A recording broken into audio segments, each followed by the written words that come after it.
Monsieur Kamara, certes, l'armée est incontrôlée, mais s'agissant de la garde présidentielle, est-ce que la garde présidentielle, dans les conditions normales, est sous votre autorité et que c'est les hommes de confiance qui composent la garde présidentielle? Lorsque la garde présidentielle va au stade pour massacrer, est-ce que on peut dire que la garde est partie là-bas et que vous n'êtes pas informé?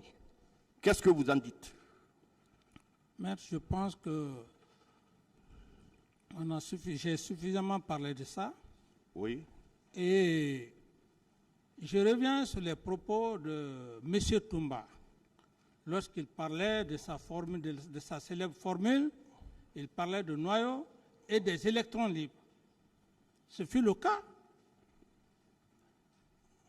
Ton aide de camp, en même temps commandant de régiment qui vient t'empêcher de ne pas aller au stade, pendant que vous êtes au bureau, il quitte dans un esprit comme pour dire qu'il va me chercher, mais c'est une aberration. Il faut d'abord passer voir, est-ce que le président est dans son bureau?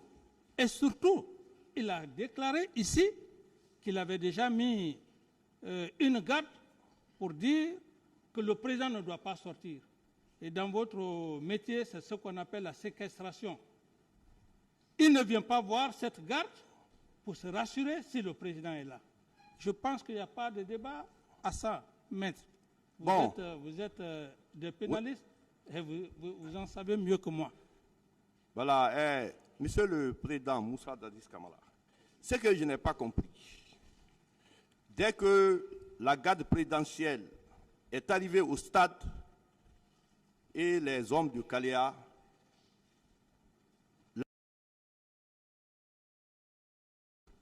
or,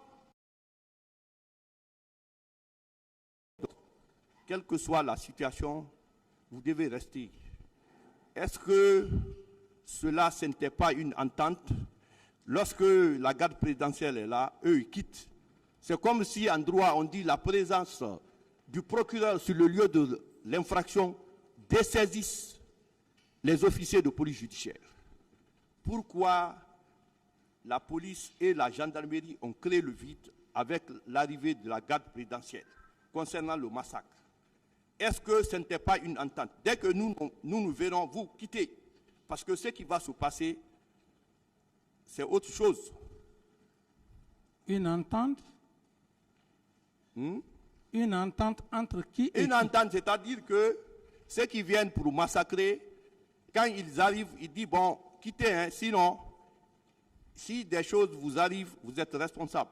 Parce que le lieu a été mis en état de siège. L'armée a pris le contrôle et on a tué les gens n'importe comment. Donc, Monsieur le Président, quelle analyse faites-vous de cette situation? D'abord, c'est la désobéissance à tout égard. Lorsque la police, la gendarmerie ont une mission régalienne s'agissant du maintien d'ordre, quel est le rôle d'un militaire, d'un aide de camp, à plus forte raison, un commandant de régiment? Quel est son rôle au stade? Je ne saurais répondre. Ok.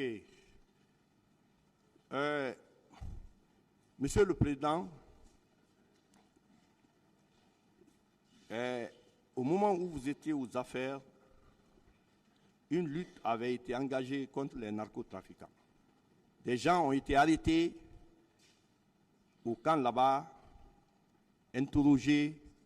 Est-ce que vous pensez que, une fois que les gens sont en infraction, c'est la justice qui doit se saisir immédiatement? L'intéressé est convoqué à la justice, mais on remarquait que la remarque qu'on a faite, on arrête et on interroge. Qu'est-ce que vous dites? Alors que la justice est là. Je n'ai pas de réponse à cette question, maître. Mais pas de réponse. D'accord. Je veux savoir, vous avez dit que l'affaire du 28 septembre a été un complot organisé par Alpha Condé, Sekouba Konaté et autres. Monsieur le Président, dès après le massacre, que vous vous êtes rendu compte que c'est un complot, pourquoi vous n'avez pas procédé à des arrestations? Parce que vous avez les moyens. Maître, vous savez très bien, aucun être humain n'est Dieu. Et dans l'histoire de l'humanité, ou dans l'histoire militaire, si on pouvait savoir ce qui pouvait arriver, on pouvait prendre des dispositions. Donc, par rapport à votre question, je ne pouvais pas le savoir. C'est comme vous avez vos collègues ici, vous portez confiance à un des avocats. Vous êtes liés, mais vous ne savez pas si un de leurs peut vous trahir. C'est dans ces conditions. Mais vous pouvez, par exemple, ceux qui sont avec vous, prendre des décisions administratives, la suspension. Parce que je me souviens, paix à son âme, Feu Kélétigui Faro, secrétaire général à la présidence à votre époque, avait été suspendu. Ça avait même passé à la radio. Est-ce que vous avez le même pouvoir de suspendre ceux qui sont taxés de trahilleurs, de trahison? Ou bien, Monsieur le Président? Non, maître, j'estime que vous confondez deux choses. Dans l'exercice légal, lorsqu'il n'y a pas de problème, lorsqu'il y a des incompréhensions, vous pouvez prendre une sanction. Mais dans le cadre des massacres du 28 septembre, j'ai été très clair. À force de prendre une sanction, comme vous le dites, ou bien de mettre M. Toumba de ses fonctions, on ne serait pas là aujourd'hui devant vous. En plus, subordonné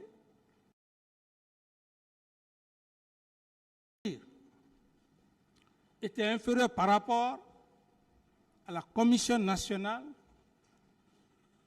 qui a été faite, et le ministre de la Justice à l'époque, garde des Sceaux, a saisi le procureur général de la République, si j'ai bonne mémoire. Ensuite, il y avait une commission internationale. Alors, comment voudrez-vous que je puisse prendre une sanction du moment qu'il y a une commission nationale?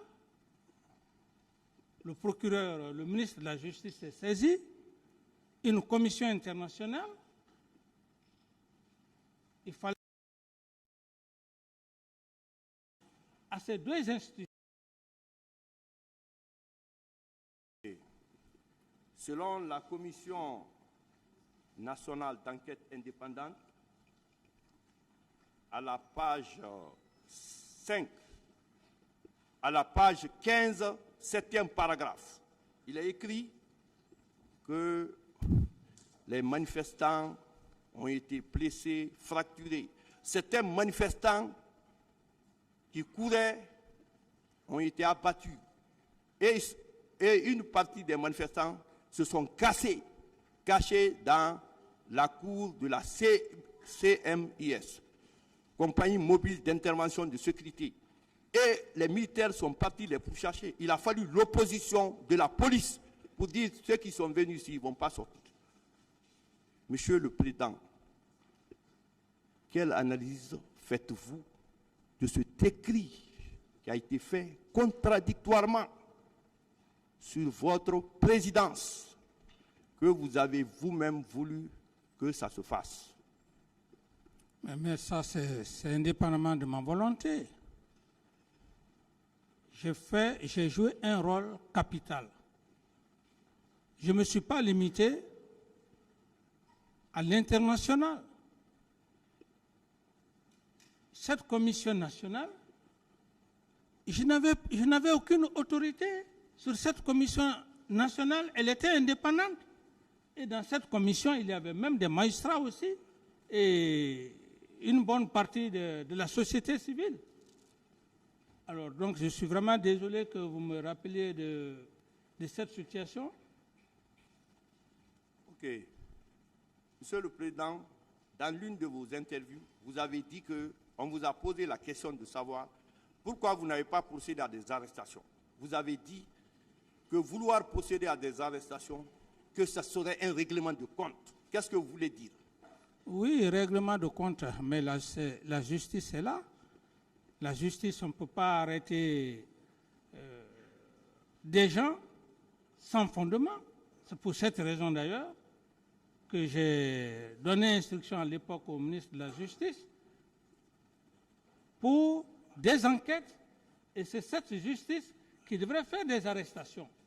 Ok. Bon, Monsieur le Président, quand on parle d'arrestation ici, selon nous les professionnels, c'est de permettre à la justice de convoquer les suspects, ceux qui sont accusés du massacre. La justice les convoque. C'est comme, après votre départ, il y a eu, la justice s'est saisie en mettant en place 3 juges qu'on appelle juges pool d'instruction. Les juges de pool d'instruction pour faire la lumière concernant les massacres. Donc, en ce moment-là, Monsieur le Président, si je parle d'arrestation, c'était de les mettre à la disposition de la justice, qu'ils viennent être auditionnés par les officiers de police judiciaire, par le juge d'instruction, la justice. C'est ce qu'on veut dire comme arrestation. La venue de la commission, elle est bonne, mais personne ne peut relater les faits plus que vous, ceux qui ont vécu le massacre. La commission internationale, pose la question à ceux qui ont vécu les faits. C'est comme un avocat et un client. L'avocat n'a pas vécu les faits. Quelle est la mais question, le client maître? l'explique. Monsieur le Président, je veux savoir que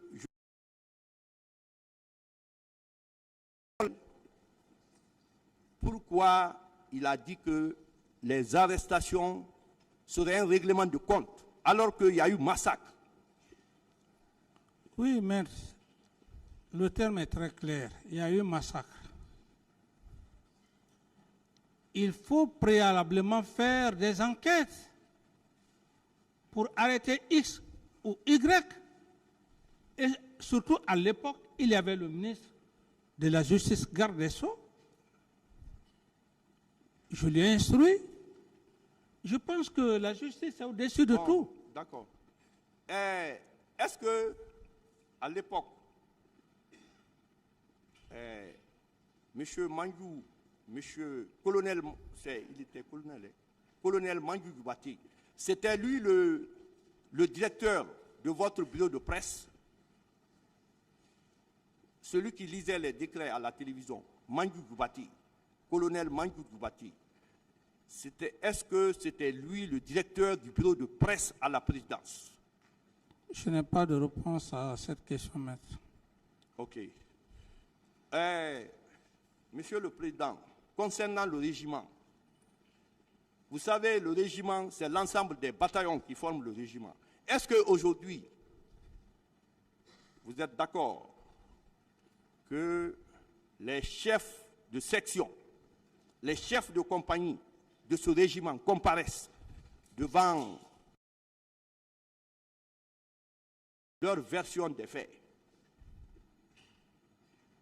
Je vous pose la question. Est-ce que, Monsieur le Président, j'ai tout le respect,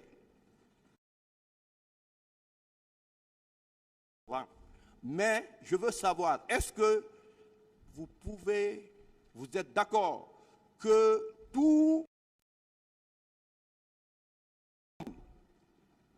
les chefs de section du régiment comparaissent devant le tribunal pour donner leur version des faits, pour savoir plus?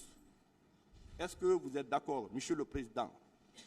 Oui, mais on est devant le tribunal criminel. C'est au tribunal criminel où Monsieur le procureur, c'est l'empereur des poursuites. C'est pas à moi de décider.